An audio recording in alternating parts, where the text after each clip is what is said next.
जय हिंद दोस्तों।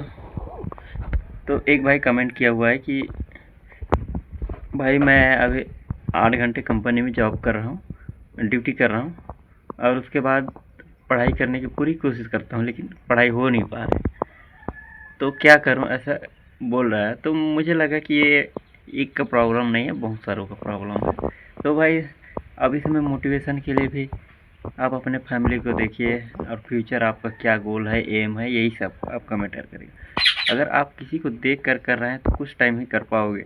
अगर आप अपने से कर रहे हो कि मेरे लिए ही करना है, मेरे फैमिली के लिए करना है, या तो मैं फैमिली का फर्स्ट बंदा हूँ जो गवर्नमेंट जॉब का तैयारी कर रहा हूँ, तो ये सारी चीज़ें हैं जो आपको मोटिवेट रख सकता है। तो आप फैमिली को देखिए, अपने आप को देखिए, या तो अभी जो काम कर रहे हैं वो लाइफ टाइम तक वही काम करना है या इसमें कुछ चेंज लाना है। ये छोटी छोटी बातें आपको थोड़ा सा सोचना चाहिए कि अभी जो एफर्ट लगाऊंगा, मेहनत करूंगा, तो उसमें कहीं आगे निकल जाऊंगा या यहीं रहना है। तो ये आपके ऊपर मैटर करता है। अगर आपको यही काम करना है, यही अच्छा लगता है, या अभी जो भी काम कर रहे हो, तो कोई दिक्कत नहीं, आप कर सकते हैं। अगर आपको पढ़ाई करनी है तो आपको दोस्त मोटिवेशन काम नहीं आएगा। आपको जो डिसिप्लिन डेली डेली आप पढ़ाई करने का, मतलब थोड़ा कम भी पढ़ो लेकिन कंटिन्यू पढ़ते रहो। और कभी कभी ऐसा हो जाएगा कि डेली डेली पढ़ते पढ़ते अगर बीच में रुक गए, नहीं पढ़ रहे, तो ऐसा लगेगा कि आज ने मैं कुछ छोड़ रहा हूँ।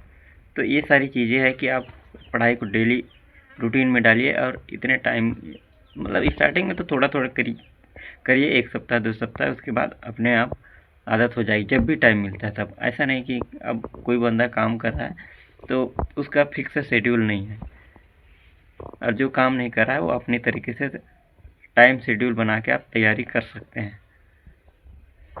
और एक और बात है कि डिस्ट्रैक्शन, कि अब होगा नहीं होगा, ये सब जितने भी तैयारी कर रहे हैं ना, उनके माइंड में आना फिक्स है कि मेरा होगा नहीं होगा। तो आप ये सारी चीज़ें साइड कर दीजिए कि मेरा होगा या नहीं होगा। ठीक है, आप कोशिश करिए कि बाद में आपको ये पछतावा नहीं होगा कि मैं कोशिश नहीं किया था। आप जब बाद में आप फेल भी हुए तो आपका एज ओवर एज भी हो गया तो भी आपको पछतावा नहीं होगा। अगर आप दूसरे उसके बाद अगर दूसरा काम करेंगे तो उसमें आपको मन लगेगा। अगर आपने इस समय थोड़ा टाइम पास करके छोड़ दिया तो बाद में आपको बहुत पछतावा होगा, थोड़ा सा और एफर्ट लगा लेता तो मैं यहाँ नहीं होता ऐसा। तो आप इस तरीके से छोटी छोटी, मतलब आपको खुद ही समझना है। मैं तो थोड़ा सा हिंट दे रहा हूँ, ऐसा नहीं कि मैं बहुत ज़्यादा अचीव कर लिया हूँ। ठीक है, तो आप भी, मतलब जो बंदा तैयारी करता है थोड़ा थोड़ा, तो 2-4 महीने कंटिन्यू तैयारी करेगा, उसको थोड़ा थोड़ा उसके माइंड में नए नए चीज़ें आते रहेगा कि मैं ये करके देखता हूँ तो क्या होगा। अगर आप कोई बंदा तैयारी नहीं किया है तो उसको तो स्टार्टिंग शुरू करने में ही दिक्कत होगा। और जो बंदा तैयारी कर रहा है, 1 महीना हुआ, दूसरे महीने में अलग दिखने लगेगा, वो अपने आप में कुछ अलग बेहतर दिखे, तीसरे में अलग लगेगा उसको, चौथे में अलग हो जाएगा, पाँचवें में अलग हो जाएगा, छठवें में तो ऐसा लगेगा कि हाँ मैं भी कुछ कर सकता हूँ। तो ये सारी चीज़ें हैं, लेकिन कंटिन्यू करते रहना, तो ये सारी चीज़ें आपको मैटर करता है। ठीक है, तो डिस्ट्रैक्शन जो तैयारी कर रहा है उसको होना ही है, फिक्स ही है। ठीक है, तो कभी कभी माइंड में डिस्ट्रैक्शन भी आना ज़रूरी है और नेगेटिव भी आना ज़रूरी है। क्यों आना ज़रूरी है? आप जब कंटिन्यू तैयारी करेंगे 5 महीने 6 महीने, ऐसा कंटिन्यू 1 साल 2 साल, तो आपको पता चल जाएगा कि क्यों आता है क्यों नहीं आता है। ठीक है।